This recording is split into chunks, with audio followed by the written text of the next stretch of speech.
বশীকরণ তাবিজ, কাউকে বশ করা বা বাধ্য করা বা নিজের কথা মতো তাকে চলানো, এটাকে বলে বশীকরণ। আর এটা কিন্তু আদি যুগ থেকে করে আসতেছে, এখনও করা যায়। হয়তো নিয়মটা ভিন্ন হয়েছে, তাবিজটা ভিন্ন হয়েছে। আগে মানুষের ইমান আমল বেশি ছিল, মানুষ ইসলামিক একটা আয়াত দিয়ে, কোরআন একটা আয়াত দিয়ে মানুষকে বশ করে ফেলছে, মানুষের ভালোবাসা পায়ে গেছে গা। ঠিক আছে, এখন কিন্তু এই যুগটা নাই। এখন মানুষ শিরকের মধ্যে আছে, মানুষের খাবারের ভিতরে ঝামেলা, মানুষের চলাফেরার ভিতরে ঝামেলা, সব কিছুতে ঝামেলা। এখন কিন্তু ওই ইসলামিক নিয়ম অনুযায়ী চলতেছে না। তাই কুফরি শিরকের মাধ্যমে মানুষকে আজকাল বশ করতে হয়। আসলে বশ করা বলতে কিন্তু এরকম না যে ওই লোকটা আমি যা বলবো তাই শুনবো, এটাকে যে বশ বলে তা না। একটা লোকের মনে প্রেম জাগ্রত করা, ভালোবাসা জাগ্রত করা কিন্তু একরকম বশ করা। ঠিক আছে, আর আমি যে তাবিজটা আলোচনা করতেছি, এই তাবিজটা দিয়ে আপনার চাইলে লোককে বাধ্য করা পাবেন। বাধ্য মানে আপনার তাকে যা বলবেন তাই শুনবো, বাবা চাইলে বশ করতে পারবেন। মানে তার জন্য, তার মনে আপনার জন্য ভালোবাসা হবে, সে আপনার কথা মতো চলবে, আপনি তাকে যা বলবেন তাই শুনবে, আপনি সারা দুনিয়াতে আর কোনো ব্যক্তিকে সে চোখে দেখবে না। এরকম আর কি তাবিজটা। তো ভিউয়ার্স, যারা বারবার এগুলো তাবিজ কুজ করতে গিয়ে ব্যর্থ হয়েছেন, তাদেরকে আজকে আমি বলছি যে শেষ অনুরোধ, আমার এই তাবিজটা আপনারা নিজেরাই করতে পারেন। যদি আপনাদের অভিজ্ঞতা থাকে, আপনারা নিজেরাই এই তাবিজটা করে দেখেন, আপনাদের কাজ হবে। যারা বারবার ব্যর্থ হয়েছেন তারা আমার এই তাবিজটা করেন, আমি রিকোয়েস্ট করছি।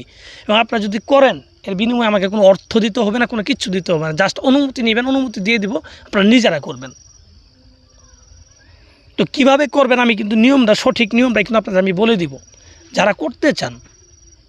আরেকটা কথা বলি, যদি আপনার কাউকে বশ করার একান্ত প্রয়োজন হয়ে পড়ে, তাহলে আপনি করবেন। হুদাহুদি কিন্তু এগুলো করার কোনো দরকার নেই। কারণ পৃথিবীর বুকে যত কাজ আছে, কবিরাজি কাজ, এর ভিতরে সবচেয়ে কঠিন কাজ কিন্তু কাউকে বশ করা। এখানে একটা মানুষ আপনার কথা চলবে, আপনার জন্য পাগল থাকবে, আপনি যা হুকুম করবেন তাই পালন করবে। এটা মুখে যতটুকু সহজ, বাস্তবে কিন্তু জিনিসটা অতটা সহজ না। এটা কিন্তু অনেক কঠিন কাজ, এর জন্য অনেক পরিশ্রম করতে হবে। তাই বলবো, যদি বিশেষ প্রয়োজন পড়ে তাহলে আপনি এটা করবেন। তো যাই হোক, অনেক কথা বলে ফেললাম, কীভাবে করবেন এই সম্পর্কে বিস্তারিত বলে দিচ্ছি। আপনারা মনোযোগ দিয়ে আমার কথাগুলো শুনেন, আর ভিডিওটা ফুল দেখেন। ফুল না দেখলে কথা বুঝবেনও না, আর তাবিজও করতে পারবেন না। ঠিক আছে, ফুল দেখেন।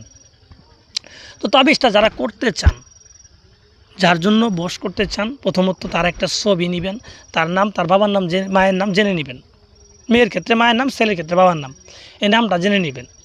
জেনে নেওয়ার পর জুমার দিন, জুমার নামাজের পর, ঠিক আছে, কবর থেকে একটু মাটি নিয়ে আসবেন। মাটি এনে একটা মূর্তি বানাবেন। মূর্তি বানায় এই ছবিরটা মূর্তির পিছনে লাগাই দিবেন। ঠিক আছে, আর মনে মনে ভাববেন যে যার জন্য করতেছেন তার একটা মূর্তি বানাইতেছেন, এবং ওই মূর্তিটাকে মনে করবেন যে সেই ব্যক্তি যার জন্য করতেছেন, সেই ব্যক্তি আপনার সামনেই পড়ে আছে। এরকম একটা মনের ভিতরে একটা কথা নিয়ে আসবেন, নিয়ত নিয়ে আসবেন। তো এই মূর্তিটা বানানো কমপ্লিট, শুক্রবারের জুমার নামাজ শেষ, মূর্তি বানাইলেন, শেষ, মূর্তিটা থাকলো।